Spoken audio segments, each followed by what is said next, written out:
And then, this is not so happy, is they will ask the district president of the congregation to counsel with them.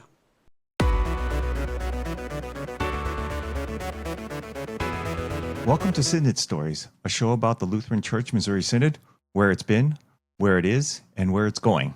The LCMS National Convention is a little less than a year away, and with it comes a lot of questions. In our first session, we talked about nominations, overtures, and how to get involved.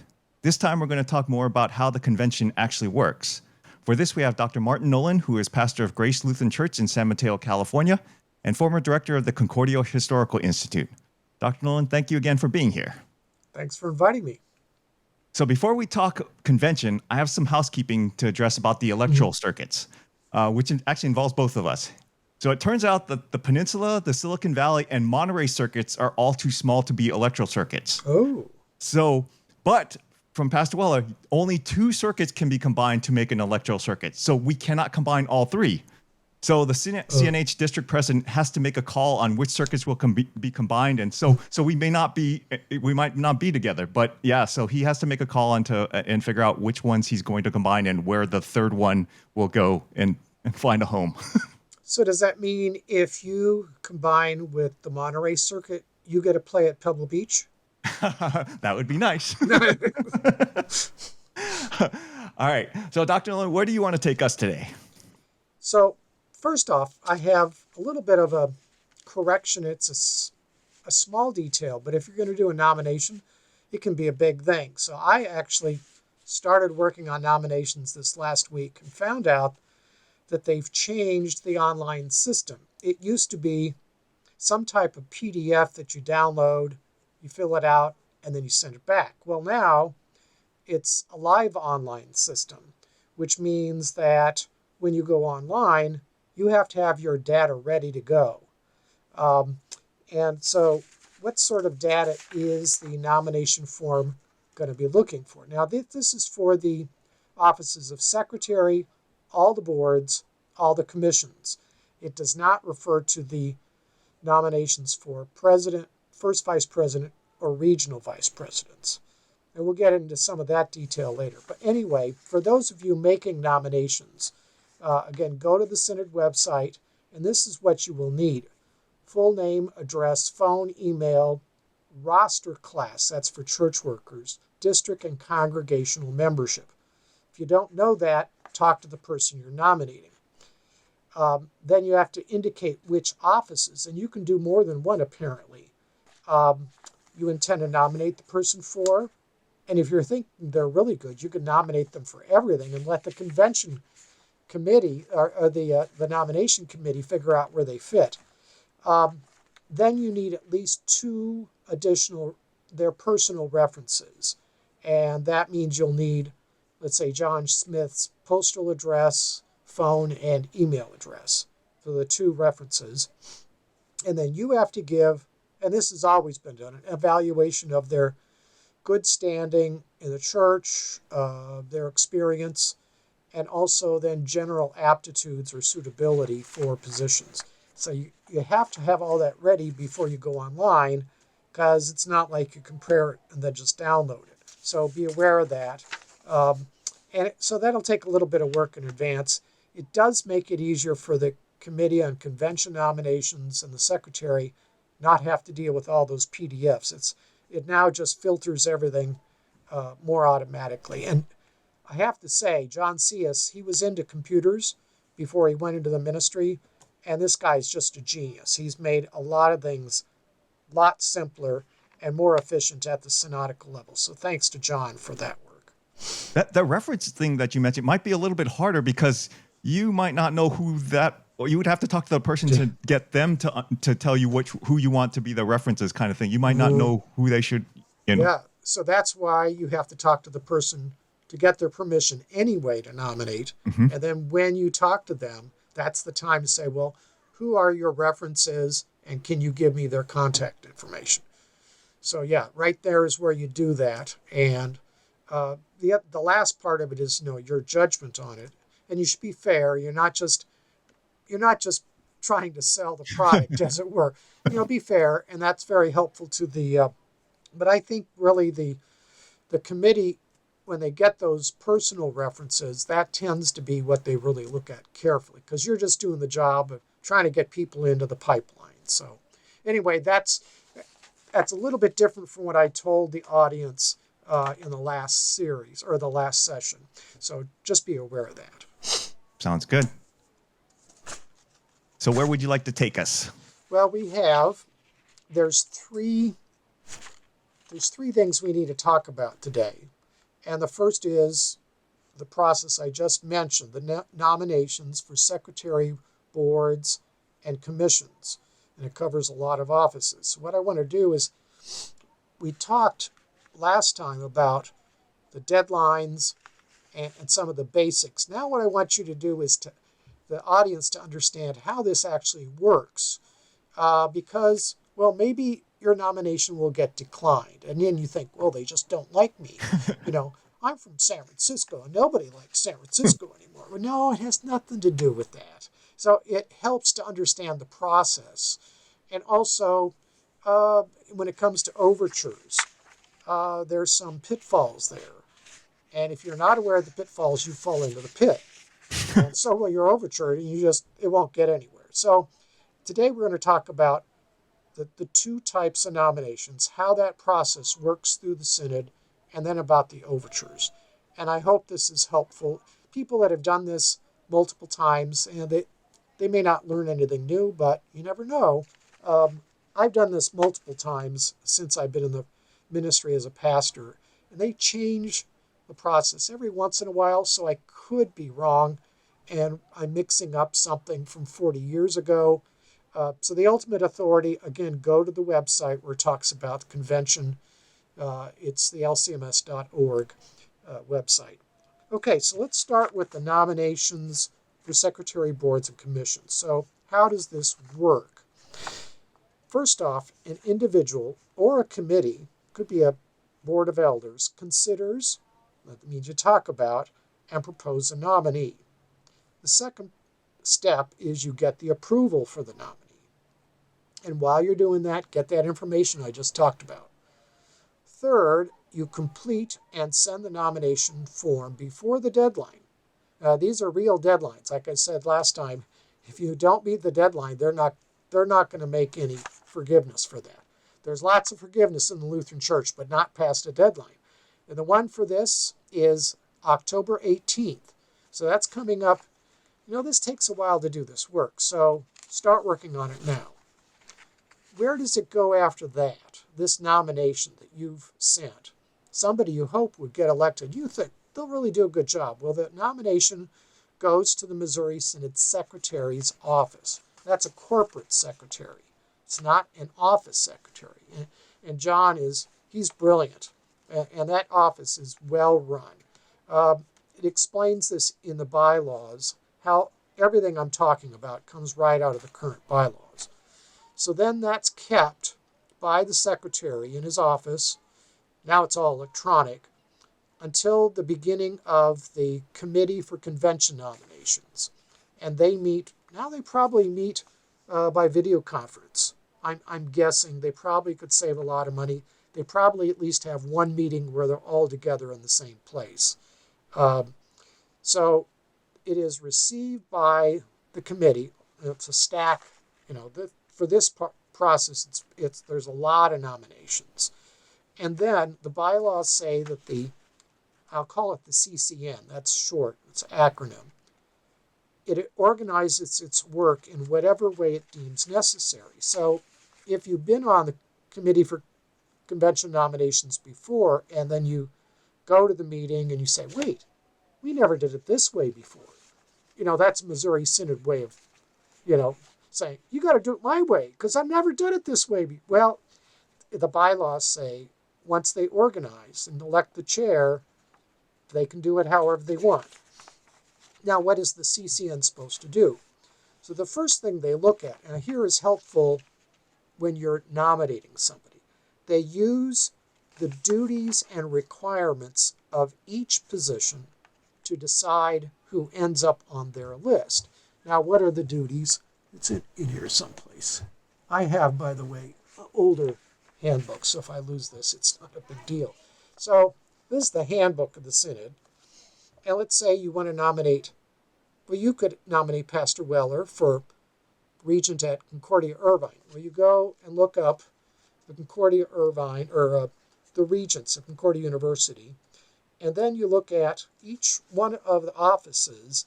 There's a bylaw that explains what the expectation of the Synod is for the people that serve there. And so the first thing that the Committee for Convention Nominations does, let's say they got 20 nominations for a pastor to serve on the regents at Irvine. The first thing they're going to do is go to that. And let's say half of those fit and half of them don't. Well, they're immediately going to take the half that don't fit the regulations and they'll put them over there. It's nothing personal. And there could be somebody on the nomination committee that even knows the person that was nominated, or the person that, it has nothing to do with that. It has to fit what's in here. So you, as a nominator, in order to be successful with your nomination, go to that first. And there's an index in the back so you can figure out which board or commission or office is being considered, because that's what they're going to use on their end. So that's very important. Then, now this is what happens behind the scenes, behind the curtain. The Wizard of Oz was behind the curtain and nobody ever knew what he was doing. Well, in the bylaws, it tells you how things work, but you'll never see it. You just see the final results. So after the initial slate, then the CCN consults with the CEO, and that's Chief Executive Officer of each Synod-wide corporation. And there's 6 of those: CHI, CPH, LCEF, LCMS Foundation, and the CUS Board. That's the Board of Directors. Each of those has a CEO, and they'll say, these are the people that have been nominated for do you have any inclinations, preferences, or say, wait, we've had problems with this person or whatever. So you may think, well, that's kind of unfair, but do we want to cause trouble by putting somebody in there? It doesn't really have to do with preferences, personal alliances, or anything like that. It's just good business, I think. We could have a better system, but that's what they're going to do. Then for the regents of the seminaries, universities, and colleges, the CCN will consult with the Synod President, so Matthew Harrison gets to see all those. The Concordia University Synod Board, as the President and Chairman of Regents, for their input on the candidates. And then, let's see, there's some other things. And the Synod, from past experience, we had 10 colleges for a while. And we're really down to 5, corporate anyway. And they found that there were people that were nominated who really didn't have sufficient business experience. Doesn't mean you have to have an MBA. So there are new bylaws, I'd say, in the last 10 to 15 years. And those are, I'm not going to read the whole numbers because the numbering is impossible, but it has to do with the qualifications for the COS board and also for the regents, but especially for the COS board. And that is on page 175 and 136. So if you're going to nominate somebody for those positions for the COS, make sure you check that out. They'd like to have some lawyers. They'd like to have some CPAs. They'd like to have some people with experience as CEOs. And after that, certainly they have pastors. So those are the theological experts. They're pretty picky these days. It wasn't that way 15 years ago, but they found out that you really need to have a sharp person on the board of the Concordia University so that basically the president can't get away with stuff that shouldn't be done. That's the job of the Board of Regents. And if they're ignorant about how things work, some bad stuff can happen.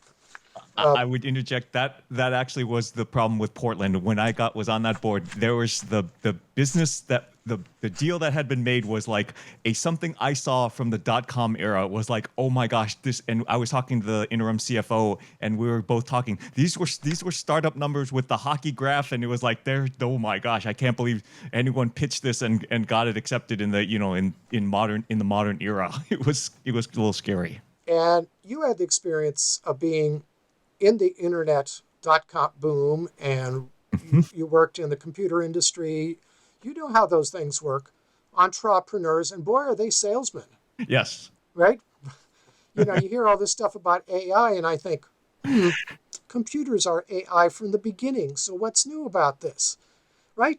I mean, so it's really, it may look like a lot of more detail, more attention to detail than needs to be, but it's because of examples like what you just mentioned that we have some pretty strict requirements now for regents, and I think that's a good thing.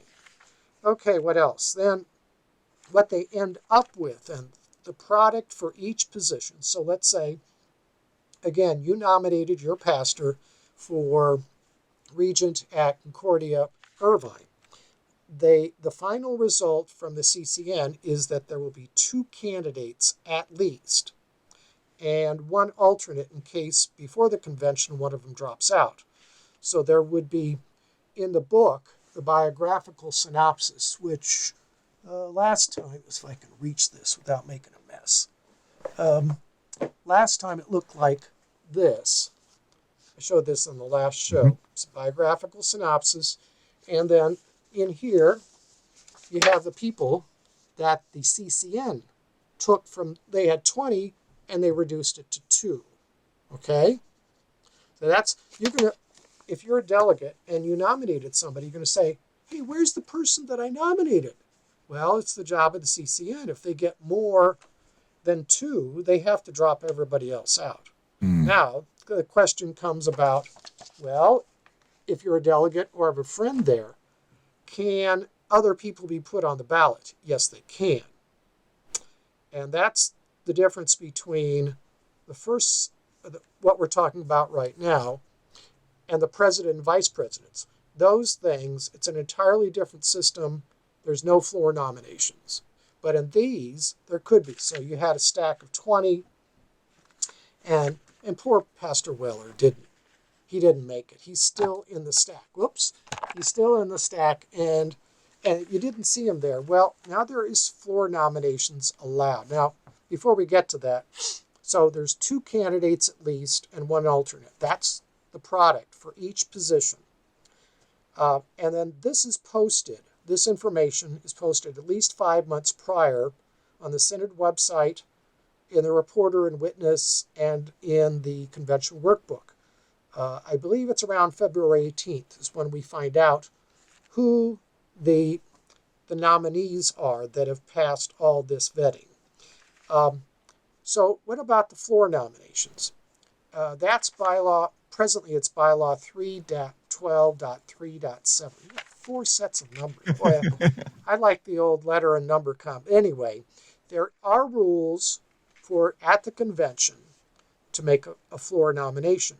But the rule is that you can, a delegate there, nobody else, it has to be a delegate, can make, when they present the slate at the convention, they will ask, are there any floor nominations? And then people may get to the mic and they'll say yes. And then the secretary, usually the secretary might be the president or his representative, will say, has this person received a prior nomination?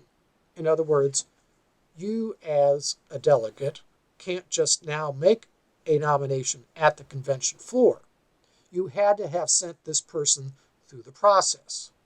So poor old Pastor Weller, his thing is still sitting there. It's actually in the briefcase of the chairman of the Committee of Convention Nominations. And you would say, I nominate Pastor Weller, the shepherd of the Valley Lutheran Church, and I nominated him. I know you have his paperwork. So then the chairman or his assistant will go into that big stack and they'll say, and this is while the convention's going on. Oh yeah, we do have Pastor Weller here.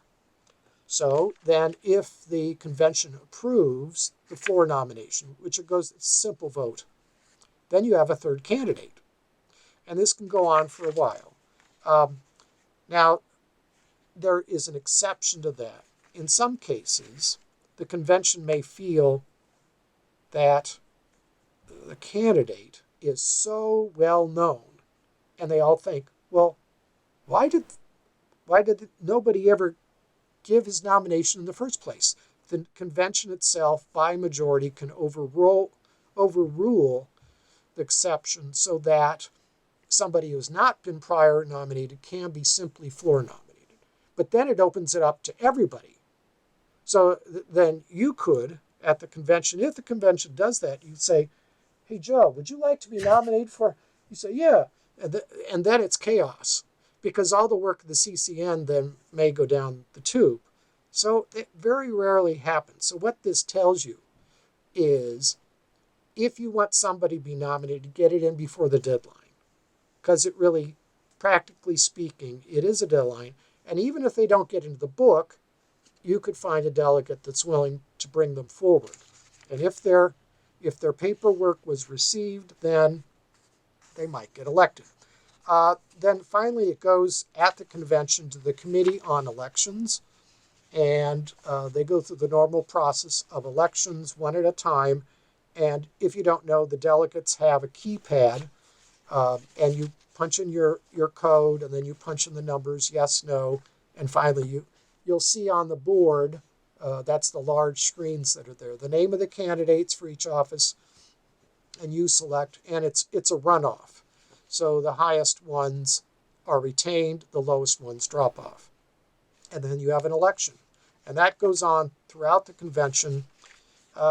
Usually they start with the president, but I'll talk about that in a minute.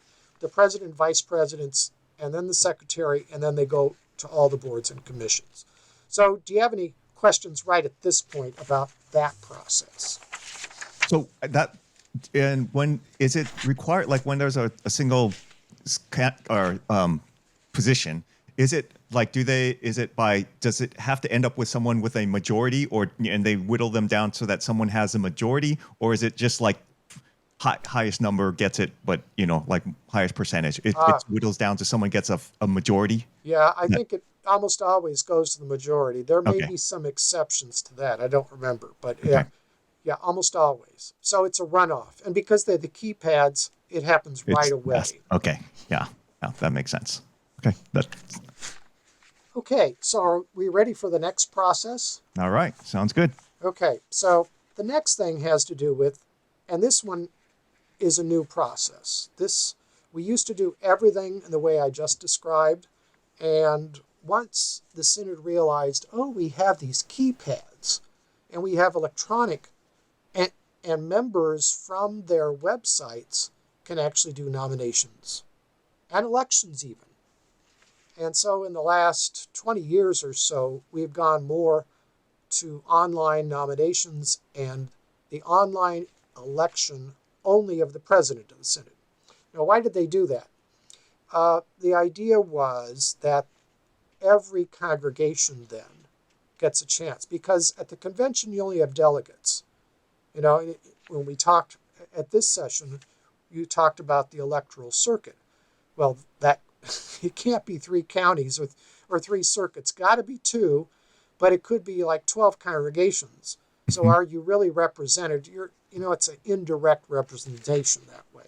So the people that came up with this said it would be best if the Synod President is directly represented by the congregational vote. So I'll explain how this works. So don't get it confused with what I've talked about before. And people that have been around for a while and remember the old way, this is all new. Again, within the last 20 years or so. So how does this work? Now, every congregation, the first thing that we talked about, the nominations, are people who volunteer and decide, I want to help in the process. And as long as they're a Missouri Synod member of a congregation, anybody can make the nomination. Now here, it's a congregational process. And so your officers should be aware of this, and maybe your voters will be involved with it. But I'll explain how this works. So the first thing is a congregation or its committee, and I recommend that a committee does this. We just had our council, which is a board of directors, basically, of our congregation. We met this week, and I made a proposal that our board of elders would consider all of these various actions, a nomination, election. They would just take care of it on behalf of the congregation instead of having a series of voters, because our voters don't like meeting that often. You know, it's the Bay Area. We play golf all the time. We don't really like a lot of meetings, and I don't mind. So congregation itself or a committee considers and proposes the nominees for 3 offices: president, first vice president. Both of those are full-time jobs, and a regional vice president. And for us, there is a map. I should explain this first. The regional vice president, I think there's 5 of them, and there's a map of the United States with our districts, and you can download this from the Synod website. You can see the Missouri Synod on the West Coast is that green bunch of states put together. You see that? Mm-hmm. Yeah, and California, Nevada, Hawaii is right here. So we're somewhere. Wow, look how close Hawaii is. But anyway, so together, they're 1, 2, 3, 4, 5, 6. Maybe, well, actually, these are together with those districts. So I think it's 5 districts that make up a region. And so the congregations in those districts vote for their regional vice president. Okay. And that those people, the president, first vice president, regional, I think they're up every term, every 3 years. So the regional vice president, how do you know whether a person is in one region or another? Because let's say you have a friend that you'd like to nominate, and he lives, let's say, because you know California geography, he lives somewhere between Santa Barbara and San Luis Obispo. Do you know which district he's in? He's probably, well, he's right on the border. If he's like in Paso Robles, is like the furthest south in our Okay. in the CNH, and then it goes below that is Pacific Southwest. Right. Okay. So let's say, and now we're just talking about the district, but that's because you and I know these boundaries. Let's say he lives, what's south of Paso Robles? Solvang. Is that in? So let's say he lives in Solvang, but he goes to church in Paso Robles. Oh, wow. Now there's a problem. So the bylaw has a rule for this, and you need to know about this in terms of a regional vice president. If he lives across the border, I don't mean the Mexican border, the Canadian border. If he lives across the border of a region, it's the region in which he lives. Oh. So if he lived in Solvang, then he would be with the Pacific Southwest District. Now, these are not regional borders. I'm not going to, you can look at the map, but that's the rule. So before you consider a person for your region, you have to, because, well, here's the other thing. Some ministers, I don't know how this works with laymen, but they're rostered in a district and they live somewhere else, which to me is kind of weird. You know, do they really know where they belong? But this can be confusing when it comes to this. So it's where they live, their residence, as it shows in the Lutheran Annual. That's for the church workers. That's what makes them eligible for that particular region. So get that straight first. Okay, then you need to get approval by the nominee. President, first vice president, regional vice president. I don't know any of those guys that would be eligible that would turn you down. It's not as important as the other ones. However, you know, if a guy has been in an office for a long time, maybe his wife says, it's time for you to retire. Or maybe because let's say the first vice president job, that's a full-time thing. And maybe he says, I've done enough here, I need to get back into the parish. So before you nominate him, I mean, it'd be a wasted nomination, but it's probably a smart thing to ask him. Send an email, text, whatever. Are you going to let your name stand for this? And this would be somebody that's already in office. And I've done that. So I know that our regional West Southwest, it's going to be open. So we have to think of somebody new.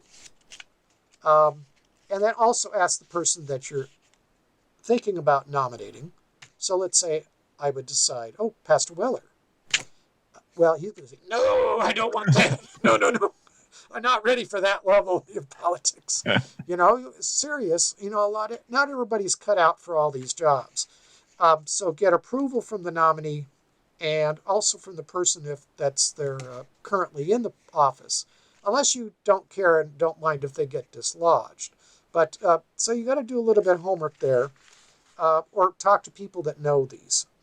The next thing is that the congregations will receive official ballots by mail around October 18th. So that's coming up. That's coming up in a month and a half or so. And the deadline for filling out the ballots is February 18th. So you have some time.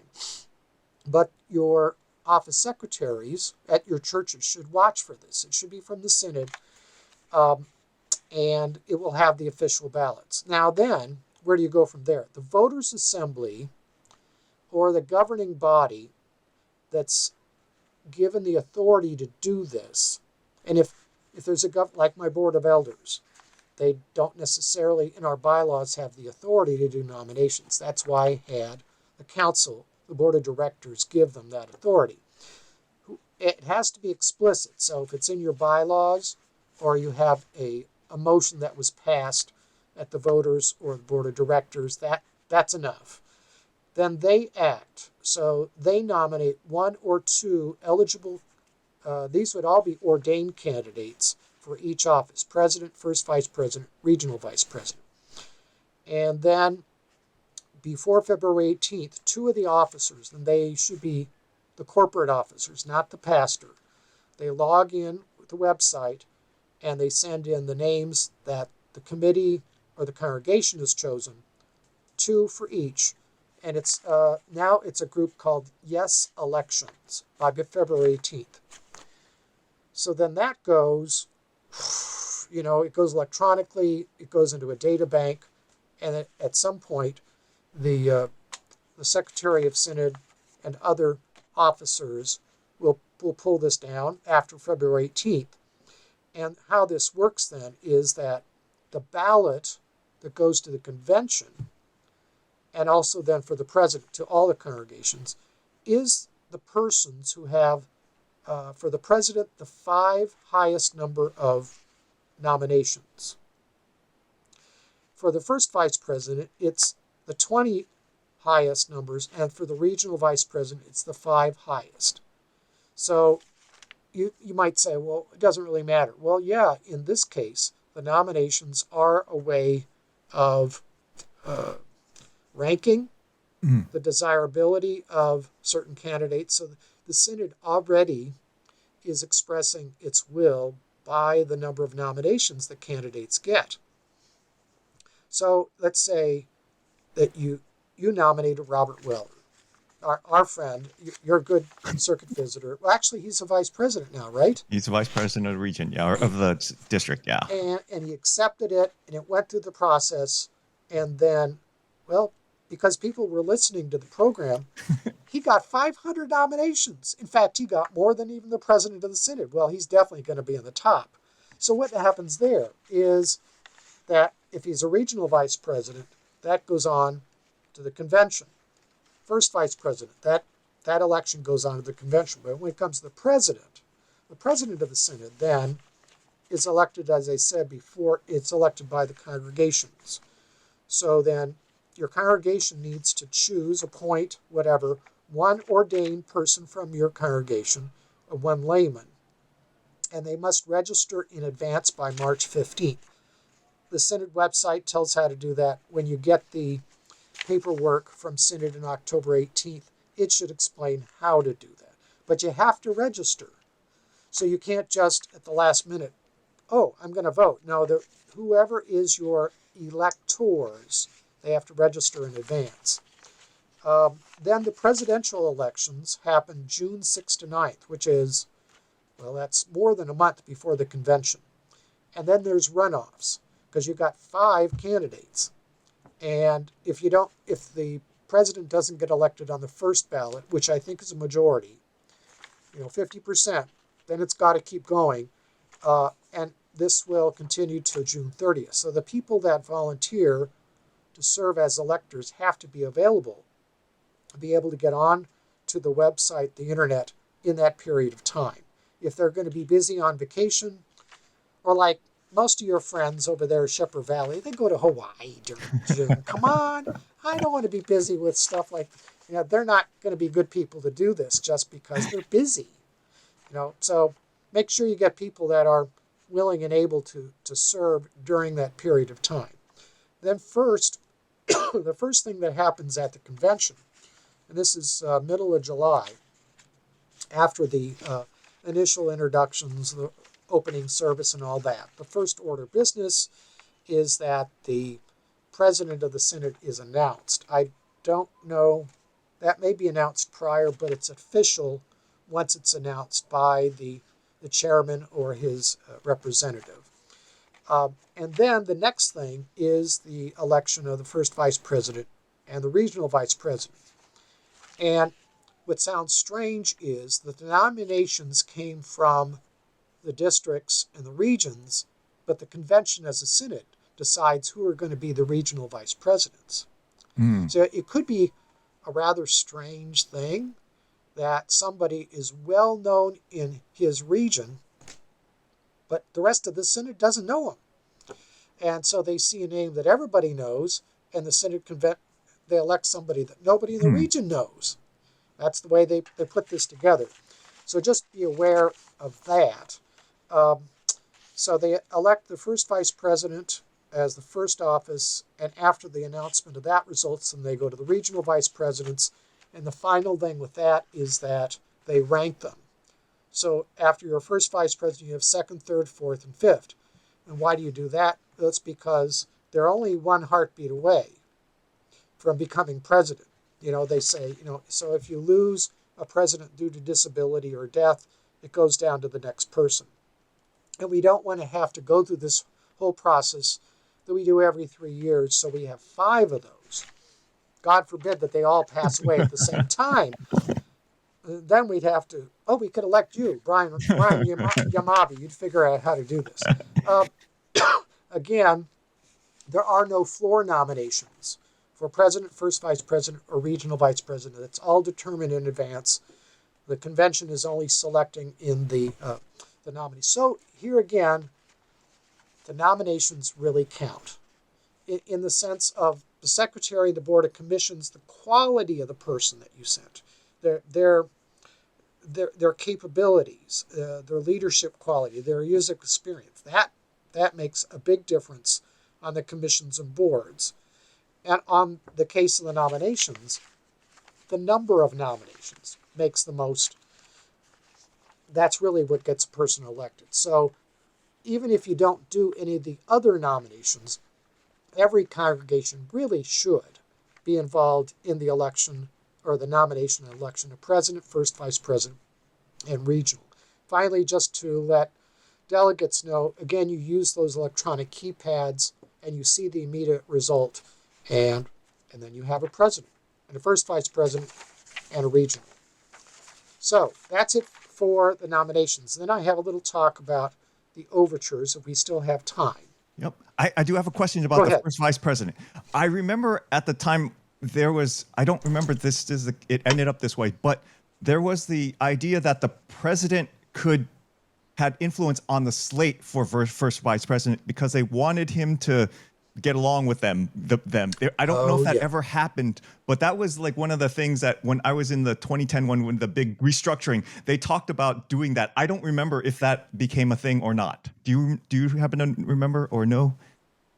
Yeah, well, see, I'm trying to think how we used to do things. And you could appeal that way, but really what it ends up with is that the number of nominations determines who's on the slate on both cases. So you've got, in fact, it's published here, I think. It's at the beginning. So, yeah, here we have the report of, this is from the biographical synopsis from the last convention. So we have, so this is the president of Synod position, and they had 5 candidates, and they were Ben Ball of, let's see, where's he at? Illinois, Patrick Ferry, who now lives in Texas, Matt Harrison, who was the incumbent, Peter Lang, who was first vice president and lives in Missouri, and then Richard Snow, who is in Seward, Nebraska. Those are the 5 candidates. And so then, but in addition to that, it was kind of interesting, right at the beginning of that, in this page, you can see all these names. They give the number of ballots. So President Harrison in 2023 received, 1,193 nominations. And then Patrick Ferry, the next up, was 511. So Harrison got twice the number of nominations, which is not unusual. He's an incumbent, and he hasn't done anything stupid as far as I know.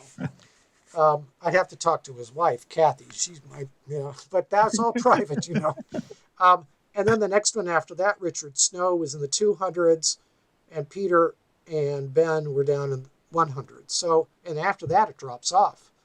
Larry Rask at 75, Chris Escott 29, and it goes, that whole list is anybody that got at least 5. And then you have people that got 4 votes, people that got 3, people that got 2, and even 1. Now, on occasion, I've been on that 1 vote. Nice. You would never get up. You never get up there. Somebody liked me in some congregation, that's all. But you really have to have a lot of people. It's my point being the nominations, because the delegate's going to look at that and say, well, there's a lot of people that like Matt Harrison, so I'll just vote for him. That's the way it works. Then when you get to the first vice president, this goes on and on. In fact, they might even have your name in there. Wait, you have to be ordained, sorry. But Weller's name might even be in there. I'm serious, he could be. I'd have to ask him, he would know. But again, you have anybody over 4, and then 3, 2, 1. And then there's some other, I don't know why these guys are on there. But so, and then you got the Facebook, you got the guy's picture, his accomplishments, and it goes, there's 20 candidates there. And who was finally elected the incumbent in 2023? Peter Lang was reelected. And then and this is what you've got to study as a delegate. You need to look at this and say, you don't always want to follow the crowd, because maybe there's a guy in there that maybe doesn't get as many nominations, but he's really good. And maybe you know him. You know he's really good. So then there's the regionals, and again, those are 5 for each. Boy, there's some young guys in here. They just look like they're straight out of college. I've been 40 years in the ministry, so they all look really young to me. But so you get all the way, and then after that comes the Secretary of Synod, which we had two candidates, and then the rest of the book is the rest of the boards and commissions. So I don't know if that really answered your question, but we probed into there a little bit. Yeah, that sounds good. We have time for whatever you have next. So the overtures. Overtures, yes. Okay, there is a very helpful flow chart, and I'm going to go through this real quick because you can read it. You can download it from the Synod's website. It looks like this. And this is one of the things, because John C.S. was a computer scientist, you guys do flow charts all the time, right? It's true. It's how you figure out the logic of an algorithm, and then you write on the basis of flow chart. So you can see the computer stuff coming through here. It's great. I love it. So I'll go through this real quick just to give you an idea how the overture works. And there's some key things you need to know if you want to get your overture considered by the convention. So let's see here. It says, if you are a member of an LCMS church, your congregation can bring your ideas or concerns before the convention. It's your congregation, not you as an individual. So you have to convince your congregation, officers, whatever, that they're going to do this because their name is going to be on the overture. And if it's a really stupid thing, sometimes it is, people will read that and say, who's in charge of that congregation? That's like the stupidest thing I ever saw. So, I mean, congregations have a right not to consider things that they're, yeah, and often it's innocent. Usually it's innocent. People just don't know how the synod works, and anybody else that says, this is just not going to work. But anyway, the point being, you got to work through the congregation. So the congregation in a voters' assembly has to adopt your overture. It can also go through the circuit or the district, but for most people, it's the congregation. So what you do is you write it up, you get it adopted by the congregation, and then you send it to the president of the synod. And there's an email address. It's called overtures@lcms.org, and they prefer to receive those by February 1st. There is a deadline. Maybe that's February 15th. I don't have that right here. I talked about it last session. Now here is the exceptions. This is where you really don't want to fall down because they'll block it right away. And they will not accept. That means when it gets to the president's office, he and his staff will look at all the overtures and they'll have a pile over here, discard. And the discards are following what this says. So you have to read this carefully. So the exceptions are if an overture refers to cases in judicial process or the suspension of members. So we do have church courts. There's a variety of names for them. We right now have actually basically two systems. But if it's, some people are in conflict or congregations are in conflict, information about that cannot show up in the overture. Because the synod says we have a place for that to be resolved, and that's the judicial process, not the legislative process. So that's the first thing. If you even have one half of a sentence that refers to the conflict between Brian Yamabe and Ronald McDonald, I'm sorry, even though Ron's going to win, it's not going to show. It immediately goes in the discard pile. The second thing is libel or slander, or things that maybe subject the synod to libel or slander because they publish it. See, this is all published, and it becomes part of the permanent record. And so anybody that it's mentioned in there, and it might be a slander, Eighth Commandment type of thing, again, it goes right into the discard pile. Doesn't go any farther. The final point is that if the president and his staff recognizes that there's statements in that are materially in error or misrepresent truth or character, then again it goes in the discard pile. And then this is not so happy, is they will ask the district president of the congregation to counsel with them. That this is not the time to be playing around. We tell the truth. We're honest, and we try to be Christian. So anyway, beware of those exceptions. So there's room for legislation. There's not room for things that are against the Eighth Commandment or things that are being processed through the judicial system. So please remember that. Then after it's been accepted, assuming, here's the discard pile over here, these are the ones that passed, then the president of the synod, it's his priority, his responsibility to appoint floor committees. Now, what's a floor committee? They're not the people that go around after the convention and mop up all the mess. That's not a floor committee. A floor committee means people that meet to consider overtures, and they're usually by topics. So you'll have one floor committee that deals with higher education, maybe a separate one if there's a lot of them that deal with seminaries. They might have one just for the seminaries. Let's see if this is working. Yeah, okay. Sorry, my plugs fell out. I'm not used to these. Okay, back to where I was. So then the overtures go to the floor committees, and it's their job to rewrite them.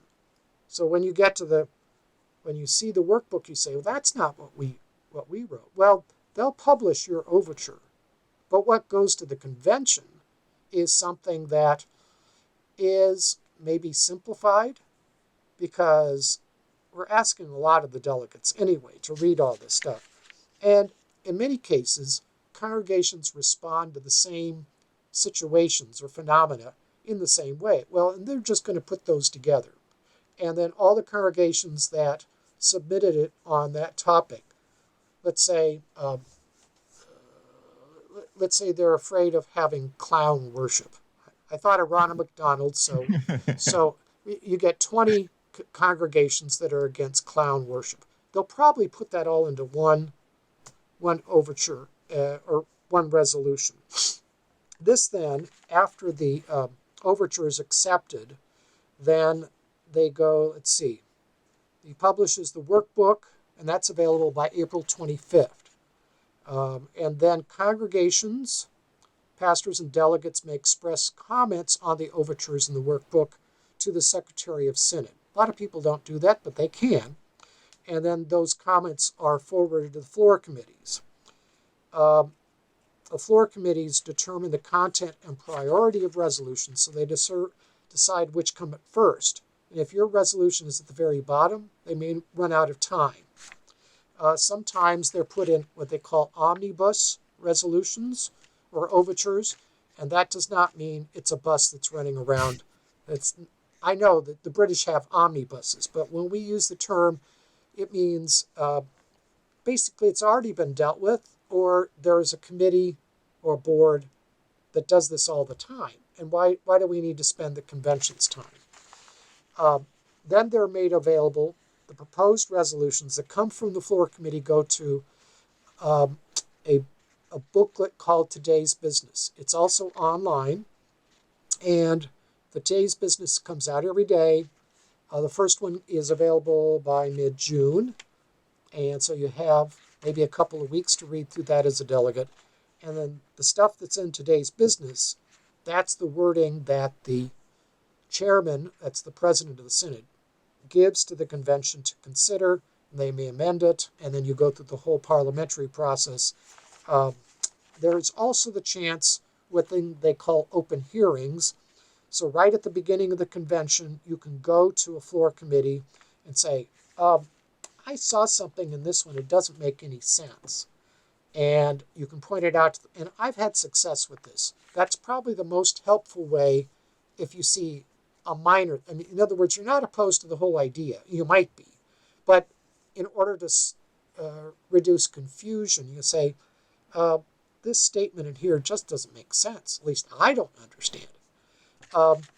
And so talking at the open hearings, and it says all are welcome to participate. So even if you're not a delegate, I guess you can go to open hearing. I've never done that, but I have gone when I'm a delegate.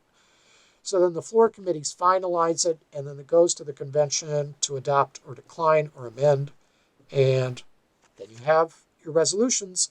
And once you have a resolution, whoever it refers to, like if it says the president of the synod must do this, then he has to do it.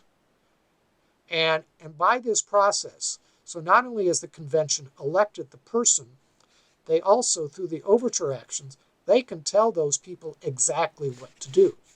Now, things that the convention doesn't say what to do, then that's up to the officer to figure out, what did that convention tell us in this area? But if it can be very specific, you can tell the Board of Regents of Concordia Irvine, you are moving to San Jose, California, in Almaden Valley next year.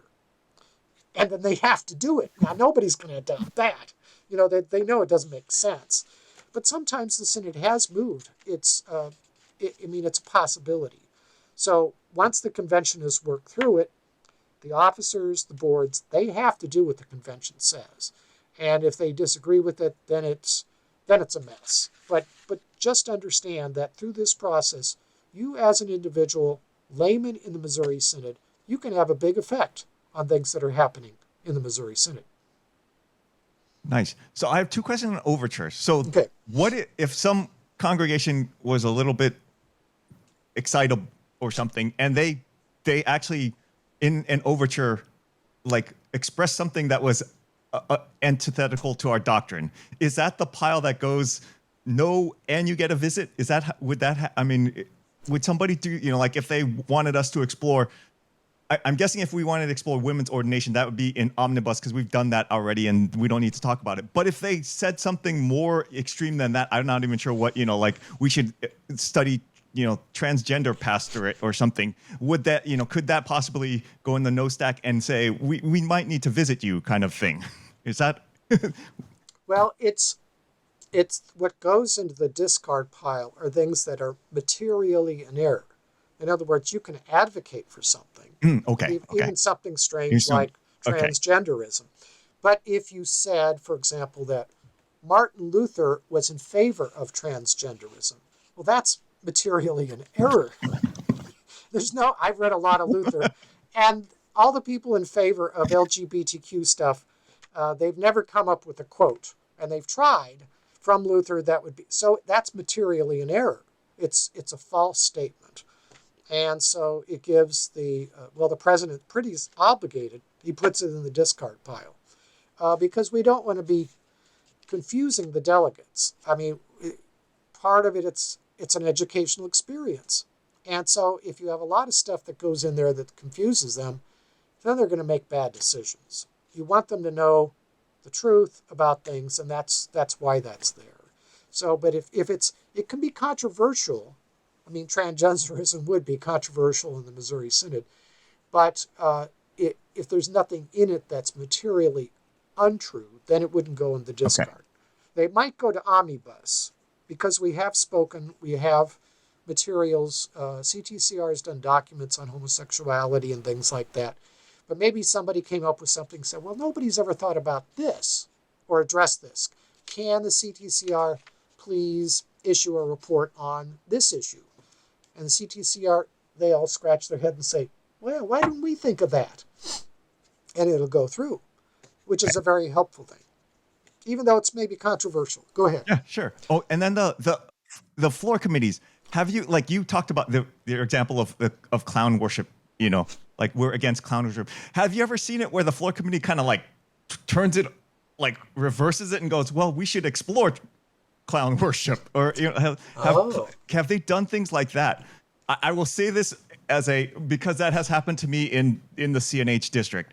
I submitted an overture to say all district gatherings should use the hymnal, and it turned into we should have a plethora of worship options at the district level. I was like, what happened to my overture? That was not, and I was like, I shouldn't have even brought it up because it wouldn't have, like you almost don't want to bring things up if it's going to get turned into something so, opposite of what you wanted. So I'm just, because the floor, I'm guessing it doesn't quite happen as major, like as badly at the synodical level, but I'm just questioning, just wondering. So this whole, I mean, I've had experiences like that at the synodical level. And I'm thinking, where did they get that from? Okay. Yeah, and what I looked at was the resolutions that came from the floor committee and the overtures, and they put a lot of stuff in there that wasn't in the original. I thought, well, that's not really what a floor committee is supposed to do. Well, here is, and I'm not picking on anybody in particular, understand that. This is no criticism of an individual. We can do that privately over a beer, but not online. So they really aren't supposed to do that. But it's up to the president in the synodical convention. He picks the people for the floor committees. And it's his job to pick the people that are fair-minded, are knowledgeable, experienced in parliamentary procedure and all that stuff. Um, and sometimes he picks the wrong people for whatever reason. I don't know. That can happen at the district level too. And they really shouldn't do that. I mean, you don't turn an overture on. Now, the convention can do that. Sure. Right? Yep. That's fair enough. But for the floor committee to turn it on, that's not their job. Their job is to make it easier for the convention to read through and understand what the issues are. And it's difficult writing a good overture. It takes years of practice, frankly. And I've seen a lot. I think just about all my overtures have gone down in flames. You know, I saw them going up for a while. I said, "Oh, that's gonna," and then they all went down. And I finally figured out, and they all told me about this. My friends, Marty, you write too much. It's way too long. Nobody can understand what they used to complain about that at the seminary too. Nobody understands what you're referring to. So you have to keep it simple. You have to keep it short.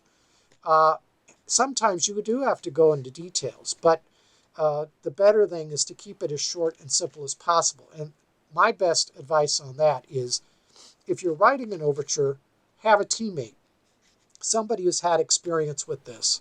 Maybe your own pastor if you're a layman. And, your pastor has to go to district conventions. So he knows about this. If he's been around if he's been around 6 years, he's gone to at least 2 district conventions. He kind of knows what's going on. And pass it by him and tell him to edit it.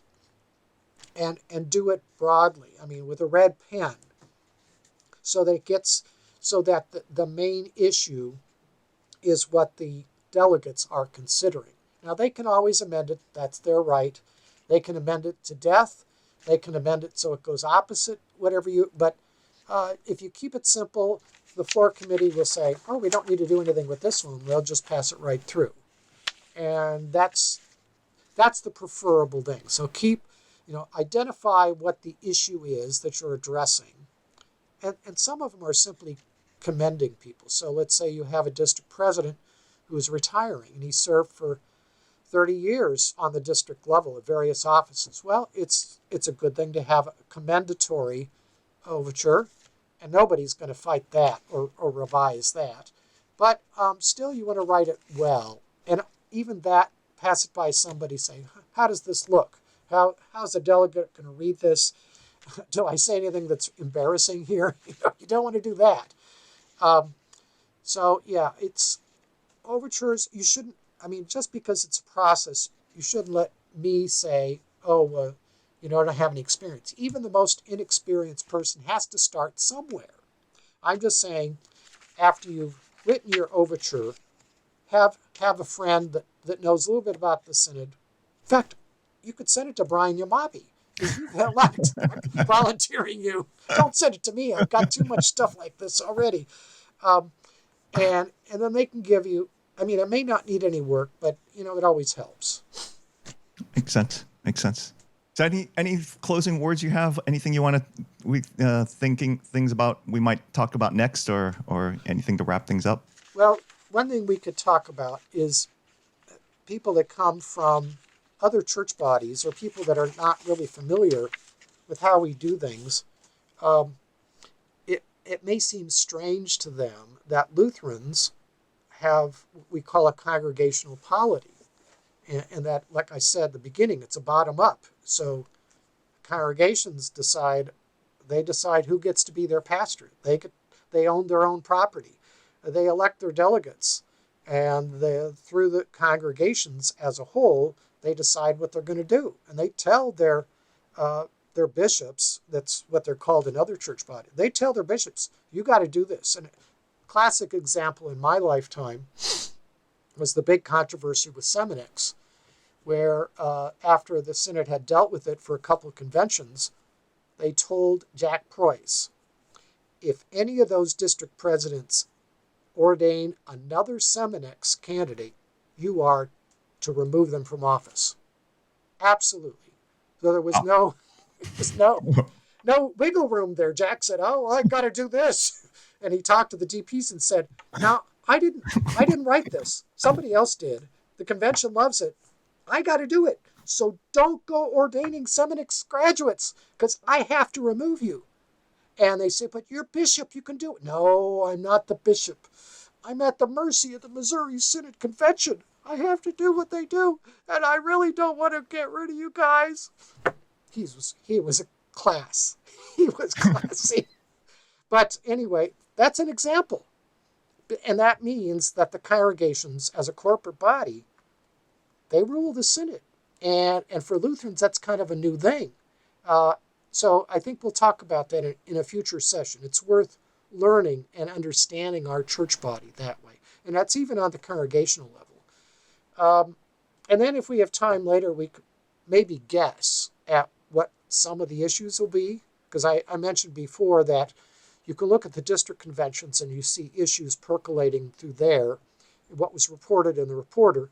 And maybe we can talk some of those things out, figure out what the issues might be, and, talk that back and forth. I mean, I'm not going to second guess the convention because almost every case the convention does a really good job. Sometimes I've questioned the wisdom, but, sometimes they just didn't have all the information they needed or they were rushed or whatever. But generally, the convention does a good job. I mean, and part of that is good preparation, which is what we're trying to help you with. All right. Thank you, Dr. Nolan. It's been wonderful talking to you again. Good talking to you, Brian. All right. Bye-bye. Bye-bye.